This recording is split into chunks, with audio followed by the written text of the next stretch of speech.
அன்பு நண்பர்களே, அனைவருக்கும் அன்னை சமையல் உமாவின் அன்பான வணக்கங்கள். இன்னைக்கு அன்னை சமையலில் பார்க்க போகிறது பாதுஷா. இது ரொம்ப கஷ்டம்னு நினச்சிட்டு இருக்கோங்க. அதனால் ரொம்ப சுலபமானது, எல்லாருக்கும் பிடிச்சமான ஒரு ரெசிபி. வாங்க வீட்டில் எப்படி சுலபமாக செய்யலான்றதை பார்க்கலாம். இப்போ 3/4 கப் சர்க்கரை சேர்த்துக்கலாங்க. நீங்கள் விருப்பப்பட்டீங்கன்னா 1 கூட போட்டுக்கலாம்.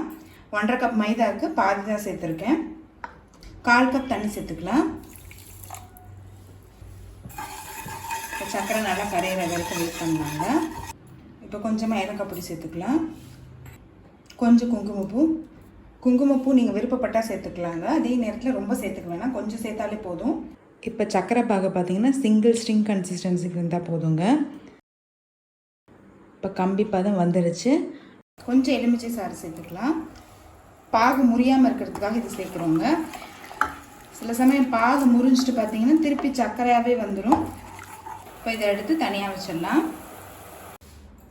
1.5 கப் மைதா சேர்த்துக்கலாம். 2 டேபிள் ஸ்பூன் நெய் சேர்த்துக்கலாம். 2 டேபிள் ஸ்பூன் தயிர், 1/2 டீஸ்பூன் சர்க்கரை, 1/2 டீஸ்பூன் பேக்கிங் சோடா. இது எல்லாத்தையும் நல்லா மிக்ஸ் பண்ணிக்கலாம். நீங்கள் நெய் யூஸ் பண்ணலன்னா டால்டா கூட போட்டுக்கலாங்க. அப்படி இல்லைன்னா பட்டர் போட்டுக்கோங்க. இது நமக்கு இப்படி பிடிச்சிங்கன்னா இப்படி இருக்கணுங்க. இப்போ இதில் கொஞ்சம் கொஞ்சமாக தண்ணி ஊற்றி நம்ம பிசைஞ்சுக்கலாம். இப்போ 1/2 கப் தண்ணி சேர்க்குறேன்.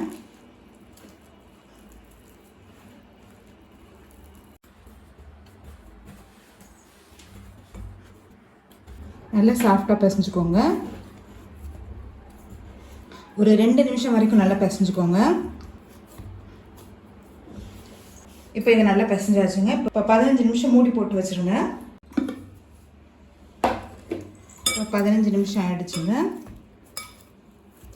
இப்போ லெமன் சைஸ்க்கு பாலாக இது பண்ணிக்கலாங்க. இப்போ உள்ளே பார்த்தீங்கன்னா இது மாதிரி லேயராக வருங்க. அப்போ தான் வந்து நமக்கு பாதுஷாவும் லேயராக வரும்.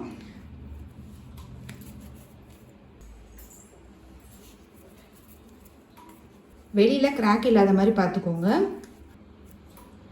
நடுவில் சின்னதாக ஒரு ப்ரெஸ் பண்ணிக்கோங்க.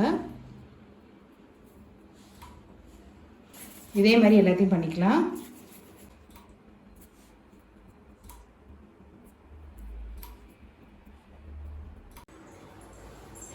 எண்ணெய் சூடாகிடுச்சு. ஸ்டவ்வை ஸ்லோலே வச்சுருங்க. இப்போ ஒவ்வொன்றா போட்டு பொரிக்க ஆரம்பிச்சிடலாம்.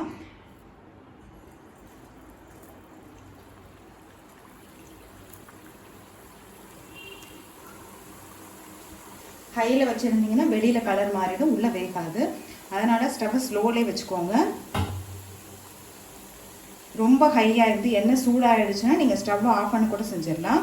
லேசாக வந்துட்ட பிறகு மேலே இப்போ ஒரு 3 நிமிஷத்துலேயே பார்த்தீங்கன்னா மேலே வர ஆரம்பிச்சிருச்சு. ஸ்டவ்வை நான் ஸ்லோலே தான் வச்சுருக்கேன். இப்போ பாதுஷாவோட கலர் பாருங்கள், லைட்டாக மாறி இருக்குது. இன்னும் ஒரு 2 நிமிஷம் இருந்தால் போதும்.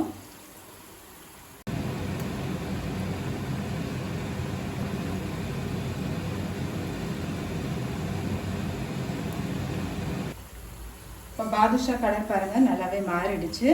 இப்போ இதை எடுத்து தனியாக வச்சிடலாம். இப்போ பொரிச்சு வச்சுருக்கிறத நம்ம சர்க்கரை பாகில் போட்டுடலாம்.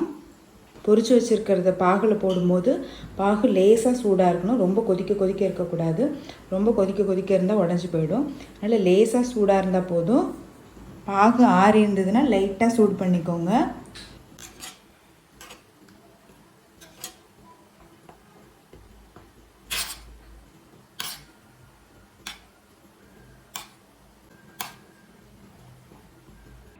இப்போ பாகில் ஒரு 10 நிமிஷம் நல்லா ஊறட்டுங்க. அப்புறம் எடுத்துடலாம். இப்போ 15 நிமிஷம் ஆகிடுச்சுங்க. நீங்கள் விருப்பப்பட்டீங்கன்னா இன்னும் கொஞ்சம் கூட ஊற வச்சுக்கலாம். இப்போ பாதுஷா ரெடி ஆகிடுச்சு. சர்வ் பண்ணிடலாம். மேலே விருப்பமான நட்ஸ் வச்சுக்கலாங்க. இப்போ சுவையான பாதுஷா ரெடி ஆகிடுச்சு. ரெசிபியை ட்ரை பண்ணி பாருங்கள், கண்டிப்பாக உங்களுக்கே பிடிக்கும். ரெசிபி பிடிச்சிருந்ததுன்னா வீடியோவை லைக் பண்ணுங்கள், கமெண்ட் பண்ணுங்கள், ஷேர் பண்ணுங்கள். இது வரைக்கும் அன்னை சமையல் சேனலை சப்ஸ்கிரைப் பண்ணாதவங்க மறக்காமல் சப்ஸ்கிரைப் பண்ணுங்கள். தேங்க்யூ.